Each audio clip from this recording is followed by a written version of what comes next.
Отец Иван, много хора се трогнаха от репортажа, който написах в моя блог, за това какво се случва в вашия период, за това как се грижите за децата, за това колко много са станали децата, които имат нужда и търсят подслон при вас.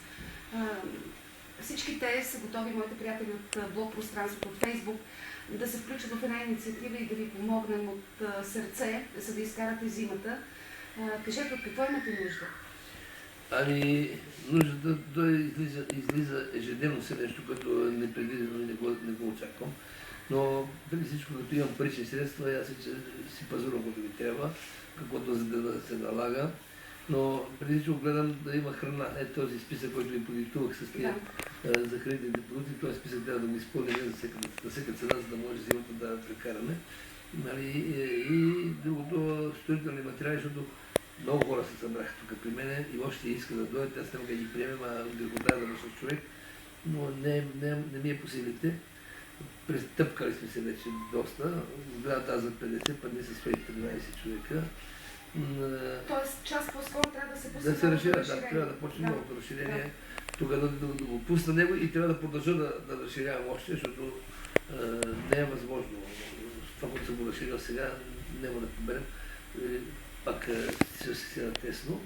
Ами други хора, които отдойде за връщах, малко ми е криво, така трудно ми е да върне човек, който плаче, идва и плаче.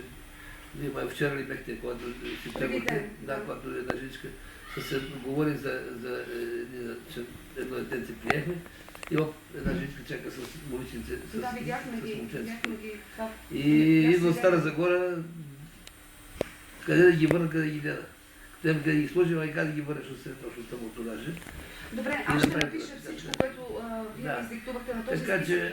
Обаче, моите приятели се интересуват, помага ли ви държавата? С какво помага за този дом? Ами, да ви кажа, държавата не участва в този дом, той е към църквата. Търсили ли сте помощ от държавните институции? На времето съм търсил, казват, църквата дом от държавата не може да ги превеждам пари, а пък църквата казва, ние нямаме пари, че не може да ти помагаме. Така че църквата не ви помага, това, че лично средства има свещеници, които не получават заплати, то са много такива, даже идват свещеници при мен да ги дам поедат, отломия да ни отец. Често идват. Съберем от дрещи, дадем от продукти, да може да си изхранва семейството. Вика срамота, вика, отче, ама дават ми свещи. Да продавам, свещи не мога да ям, а не мога да ги продам. Кой ги продам, ще какво свещи. Циганите, като ги продат кой ще от нас и там отиват. Да, защото имаше и такъв въпрос от хора, които коментираха моя репортаж, с какво помага Българската православна църква на този дом? Няма възможност да помага. Благодарение на такива като вас дарители, с тех, моят дом се издържа само с помощ и дарение от такива като вас. И аз съм много благодарен и благодаря на такива, на тези хора, които се отзовават, защото това са много хора. Днеска 3 пъти ги нахраниш, тези случаи да ги обяд дадеш на 300 души и всеки ден това да бъде, това не е малко.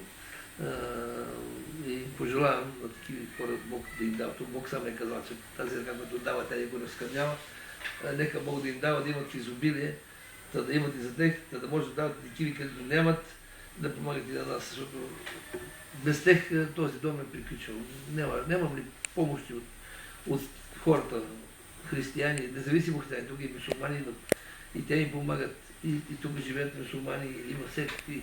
Аз не търсим от това вяра и не гледам това, нали, никакъв цвет на кожата. Това всички са равни и аз всички еднакво обичам и те ме обичат децата, тук вие може би сте забележили. И за това, че аз приемам помощи дарения абсолютно от всички. Тук имаше една негърка по известно време и да не е помогна, но тя сега си намери работа.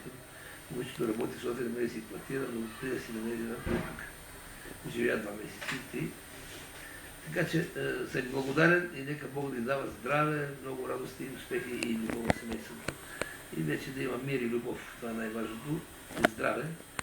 От другото, каквото е Господ, но трябва взаимно да си помагаме, защото има хора, които закъсват не по техна вина, поради здравословно състояние, други измамени, ограбени, всеки хора имат, те също имат нужда да живеят, също трябва да са щастливи като всички нормални хора.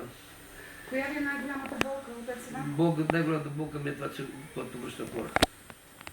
Когато върнем деца е нещо много. Като възрастни идват. Започнал съм да строя един дом за възрастни. Това е една стара сграда съм я вземал, но трябва да реставрирам, не мога да си живее. И не мога да отделя и 1 лев за там още, тя ще отида дай малко. Дано да се намерят добри хора, Не, които... малко 40-50 хиляди лева ще отидат за нея. Тя е дълга сградата, ама поне ще съберем, като я направя, поне 30-40 души ще могат да съберем там да живеят. Аз от името на всички мои приятели от Фейсбук и от Бог пространството ви пожелавам да бъдете здрави, нека Бог да ви дава сили, да продължавате това благородно дело. Да Вие сте човек на с голямо всичките сърце, дай Боже. на нас, нали? Благодаря ви много. Дай Боже, амин. Амин.